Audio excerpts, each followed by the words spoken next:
नमस्कार, मैं हूं कमल जयपुरी कोचिंग क्लासेस में आप सभी का हार्दिक अभिनंदन करता हूं।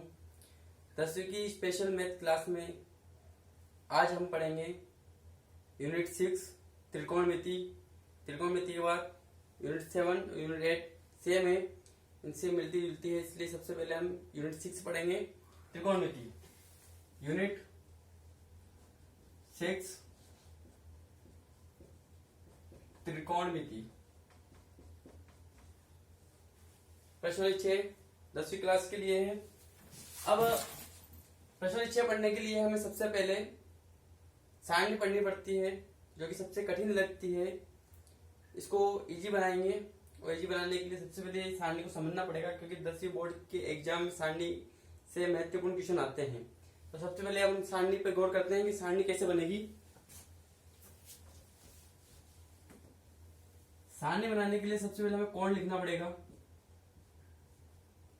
कोण लिखने के लिए कोण कहां से शुरू होगा? कोण 0 डिग्री से शुरू होगा, 30 डिग्री रहेगा, 45 डिग्री रहेगा, 60 डिग्री रहेगा और 90 डिग्री रहेगा। ये 0, 30, 45, 60 और 90। अब हमें इनके नीचे गिनती लिखनी रहेगी। गिनती रहेगी 0, 1, 2, 3 और 4।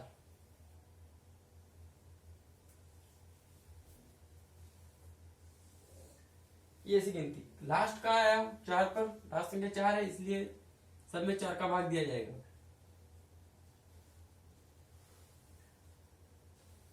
अब देखिए, कोई कट रहा है क्या? नहीं कट रहा है। 0 में 4 का भाग दिया तो क्या आया?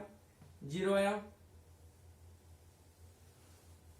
1/4 ऐसे कैसे? 2 कट रहा है, कितना है? 1/2। 3/4 ऐसे कैसे? कोई कटा ही नहीं और ये कटा है तो 1। अब इन संख्याओं जो आई है इस पे अंडर रूट लगा दीजिए। इजी है, कोई ज्यादा हार्ड नहीं है। अंडर रूट लगा दिया। अब देखिए साइन थीटा, क्योंकि अपने पास त्रिकोणमिति में 6 त्रिकोणमिति होती है। कितनी होती है? 6। कौन कौन सी होती है पहले नाम देख लीजिए। साइन थीटा होता है, कोस थीटा होता है, टेन थीटा होता है,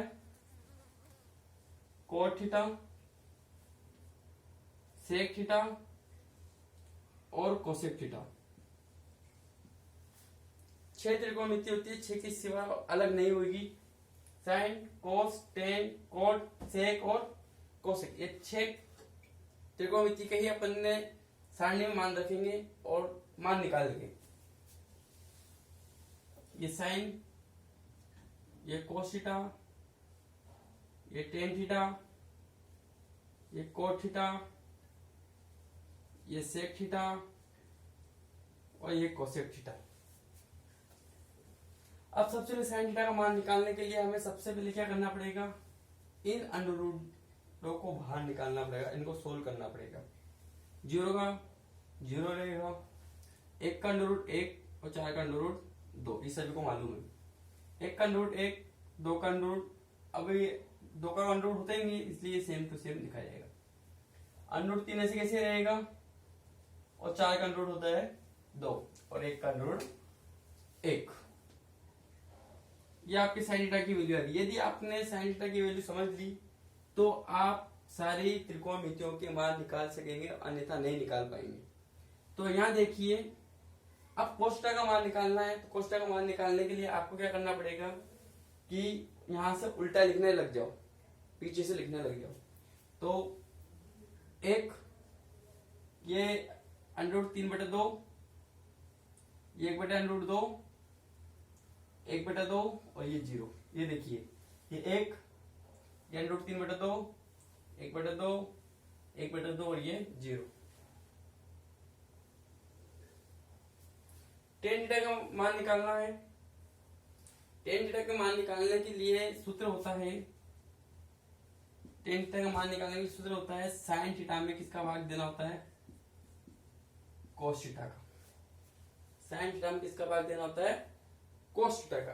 अब साइन थीटा में कोस थीटा का भाग देंगे तो यहाँ देखिए 0/1 है 1/0। यहाँ पे बहुत सारे स्टूडेंट कंफ्यूज हो जाते हैं कि उत्तर क्या लिखे, तो ध्यान रखिए 0/1 और 1/0। जब भी अंश में 0 हो, ये ऊपर वाली संख्या को हम अंश कहते हैं, नीचे वाली संख्या को हर।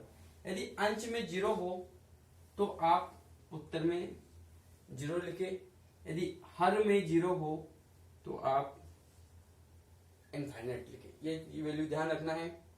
यदि ऊपर 0 हो तो उत्तर 0 आएगा, यदि नीचे 0 हो तो उत्तर इनफाइनाइट आएगा, अपरिभाषित।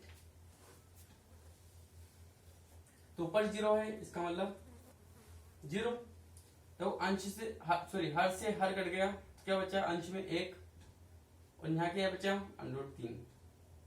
1/√2 से 1/√2 कट गया, क्या बचा 1। काटना सभी को आता है मिनिमम। 2 से 2 कट गए, नीचे तो हर में 2 है, यहाँ भी 2 कट गए, तो ऊपर क्या बचा √3, और यहाँ बचा 1/1। तो 1/1 कोई संख्या के नीचे रखो या मत रखो, बात एक ही होती है। ऊपर देखो 1 है, नीचे क्या है 0। अब जब भी किसी संख्या के नीचे 0 आ जाता है तो उसकी वैल्यू रहती है इनफाइनाइट, जो कि अभी मैंने बता दी है। Cot theta. अब कोट थीटा की वैल्यू कैसे निकालेंगे? सूत्र होता है, क्योंकि ये टेन थीटा का उल्टा होता है, ये इसका उल्टा ये होगा, कोस का उल्टा सेक होगा, और साइन का उल्टा कोसेक होगा, इसलिए मैंने साइन कोस टेन लिखा। अब टेन का उल्टा क्या होता है? डायरेक्ट कोट, यानी टेन की सारी वैल्यू को उल्टी कर दो। 0 को उल्टा करेंगे, यानी 0 ऊपर से नीचे आएगा तो इनफाइनाइट बन जाएगा। इसको उल्टा कर दो, √3 ऊपर चला जाएगा और 1 नीचे आएगा, तो 1 को तो अपन नीचे लिखो या मत लिखो, बात एक ही। 1 का उल्टा 1 ही होता है। √3 ऊपर है, नीचे चला जाएगा, उल्टी कर दो, इसकी वैल्यू उल्टी कर दोगे तो 0 आ जाएगा। अब 10 का उल्टा तो होता है कोट, 10 की वैल्यू का उल्टा कोट, यानी 10 का जितने भी वैल्यू थी उसको उल्टी कर दिया, पहले कोट आ गया। कोस की जितने भी वैल्यू है उसको उल्टा कर दो, क्या जाएगा? सेक। कैसे? 1 का उल्टा 1, इसका उल्टा कर दो, ऊपर 2 भेज दो, √3 नीचे भेज दो, √2 ऊपर भेज दो, 2 ऊपर भेज दो, और 0 को उल्टा कर दो, इनफाइनाइट अपरिभाषित हो जाएगा। लास्ट त्रिकोणमिति बच रही है अपने पास साइन। 10 का उल्टा कोट था, कोस का उल्टा सेक हो गया, साइन का उल्टा क्या हो जाएगा? कोसेक। साइन का उल्टा कोसेक देखो कैसे होगा? 0 का उल्टा इनफाइनाइट, 1/2 का उल्टा 2, 1/√2 का उल्टा √2, √3/2 का उल्टा 2/√3, और 1 का उल्टा 1। ये आपकी सारणी कंप्लीट हुई। इसमें कुछ भी नहीं याद नहीं रखना आपको, ज्यादा से ज्यादा कोण याद रखना है। 0, 30, 45, 60, 90 का कोण होता है। जैसे 10वीं में 90 तक के आएंगे, बाकी अगली क्लासों में आपके आ जाएंगे 180 तक, 360 तक। फिर आपको 0 से लेके 4 तक गिनती लिखनी है। 0, 1, 2, 3, 4, लास्ट में 4 आया इसलिए 4 का भाग दे दीजिए, काटापीटी कर दीजिए, ये फिर सभी संख्याओं में अंडर लगा दीजिए। 6 त्रिकोणमिति होती है, साइन कोस टेन, 10 का उल्टा कोट, कोस का उल्टा सेक, साइन का उल्टा कोसेक। 6 त्रिकोणमिति के अलावा कोई सी त्रिकोणमिति नहीं होती है। साइन की वैल्यू निकालने के लिए 0 का अंडर निकाला, 0 ही। 1 का अंडर 1, 4 का अंडर 2 होता है, पता है। 1 का अंडर 1, 2 का अंडर होता है, अंडर 2 ही रहेगा। अंडर 3 ऐसे कैसी, 4 का अंडर 2 हो जाएगा, और 1 का अंडर 1 हो जाएगा। कोस का मान निकालने के लिए मैंने कह दिया था कि उल्टी गिनती स्टार्ट करो, पीछे से लिखना स्टार्ट करो। ये देखिए, ये पीछे का 1 यहाँ आ गया, √3/2 को ये लिख दिया, 1/√2 को ये लिख दिया, 1/2 को लिख दिया, 0 हो गया। फिर 10 सूत्र बताया था मैंने कि 10 थीटा बराबर होता है साइन में किसका भाग देना होता है? कोस थीटा का। इस साइन में कोस थीटा का भाग देते जाओ, वैल्यू आती जाएगी। अब कैसे? इधर देखिए, 0 पर है तो ऊपर जब भी 0 आता है उसका मान 0 होता है, 0 आ गया। नीचे देखो हर में दोनों 2 है, कट गया, 1/√3 आंसर आ गया। 1/√2, 1/√2 कट गया, 1 आ गया। 2 से 2 कट गया, √3/1, 1 को नीचे लिखते नहीं है इसलिए इसलिए 1 ऊपर है, 0 नीचे आ गया। नीचे जब भी 0 आता है उसका मान होता है इनफाइनाइट। 10 का उल्टा, 10 की जितनी भी वैल्यू होती है उसकी उल्टी कर दो, ये कोट की वैल्यू आ जाएगी। कोस की जितनी भी वैल्यू है उसकी उल्टी कर दो, नीचे की संख्या ऊपर, ऊपर की संख्या नीचे, साइन की जितनी भी वैल्यू है ये आ जाएगा। ये आपकी सारणी कंप्लीट हुई। प्रश्नावली 6 में ये इंपॉर्टेंट है सारणी। यदि आपने ये सारणी अच्छी तरीके से बार बार बना ली तो आपके 2-3 नंबर कहीं नहीं गए, क्योंकि प्रश्नावली 6 में सारणी से मिनिमम 1-2 क्वेश्चन आएंगे, बाकी 7 से आएंगे, बाकी 8 से आएंगे। ये तीनों प्रश्नावली इंपॉर्टेंट है। आप 10वीं कोचिंग कंटिन्यू बनने के लिए मेरे इस चैनल को सब्सक्राइब करें और बेल आइकन को दबा दीजिए ताकि मेरे आने वाली अगली वीडियो आपको नोटिफिकेशन में दिख जाए। Thank you.